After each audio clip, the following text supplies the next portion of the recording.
আমি আপনাদের কাছ থেকে আগাম মাপ চেয়ে নিচ্ছি, এই ছবিতে আমি কোনো সত্যান্বেষণ করিনি, আমি কোনো গুপ্তধন খুঁজে বার করিনি। না, যদি আপনারা ভালোবাসাকে গুপ্তধন বলেন, ডেফিনেটলি সেটা খুঁজে বার করেছি।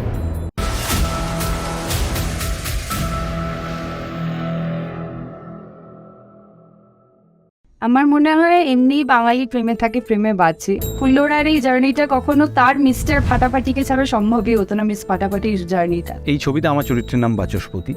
বাচস্পতির যে সেটটা আমরা এখানে দেখতে পাই, ভেরি আন্ডারস্ট্যান্ডিং হাজব্যান্ড। নিজস্ব কিছু টানাপোড়েন লড়াই তো আছেই, অথচ সেটা কিন্তু কোথাও ওর প্রেমকে কমিয়ে দেয় না।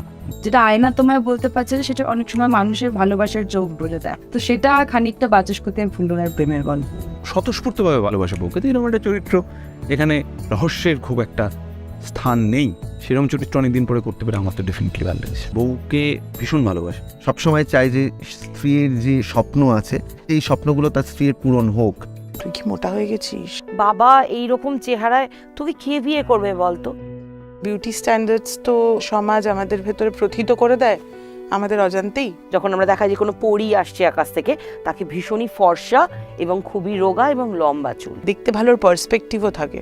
এর কে এঁকেছে আমি জানি না, যে এঁকেছে তার সাথে আমার কথা বলতে হবে। বাইরের লোকেরটা তো খুব একটা আমরা গায়ে মাখি না, কিন্তু খুব কাছের মানুষ যখন বলে তখন সেটা খারাপ লাগে। আবিরদের সাথে অনেক বছর ধরে কাজ করছি, কিন্তু কখনো একটা গোটা ছবি বা প্রজেক্ট একসাথে এরকম করা হয়নি, এটা প্রথম। রীতাকে আমি চিনি তখনও রীতা পড়াশোনার পাঠ চোকায়নি। যখন ফাটাফাটি স্ক্রিপ্টটা আসে এবং অরিত্র আমাকে বলে যে আমরা রীতাকেই ভেবেছি মূল চরিত্রে, কারণ রীতার সেই সময় চেহারাও ওরকম ছিল।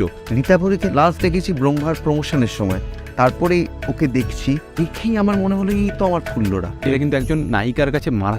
আমি কোনোদিনও চাইলেও ভীষণ একদম চিপচিপে রোগা হয়ে যেতে পারবো না, কারণ I have a broader body type. মোটাকে মোটা বলতেই পারেন, আমার তাতে কোনো সমস্যা নেই, কিন্তু আমি কোনোভাবেই ওবিসিটিকে প্রমোট করছি না। কিন্তু হিউমিলিয়েট করা হলে আমার তাতে সমস্যা আছে। 95 ঢেপসি কোথাকার। তোকে একটা চ্যালেঞ্জ, কারণ যেহেতু এটা একটা ভিজুয়াল মিডিয়াম, অনেক সময় কিভাবে তাকে পর্দায় দেখা যাচ্ছে সেটা ভীষণভাবে ইম্পর্টেন্ট আমাদের প্রত্যেকের কাছে। ততদিন পর্যন্ত আমরা এই জায়গাগুলো ঠিক করতে পারবো না যতদিন পর্যন্ত মানুষ এটা বুঝতে পারছেন না যে কতটা নিয়ে কথা বলাটা আমার এখতিয়ারের মধ্যে পড়ে।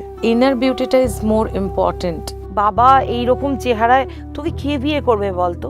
সেই যে মাসিটা আমাকে এই কথাটা বলেছিল, হাই মাসি, এই যে আমি বসে আছি আর তুমি আমাকে দেখছো, এটাই তো তোমাকে সেই উত্তরটা আমি দিলাম। আর শোনো, একটা কথা বলি, আমরা মোটা হতে পারি, কিন্তু আমাদের জীবনটা মোটামুটি নয়, ফাটাফাটি। এখানে একদম নতুন ভাবে আমরা রীতাকে এই পর্দায় দেখতে পাচ্ছি। আবিরদা একজন এত সিনিয়র অভিনেতা, তো আবিরদা যতটা কাইন্ড সুইট, ফ্লোরটা মাতিয়ে রাখে, যতটা আনন্দ করে কাজ করে, ভেরি ইজি গোয়িং। আমার মনে হয় বেশ কিছু জায়গা আছে অভিনেত্রী রীতা ভরিকেও নতুনভাবে আমরা পাবো।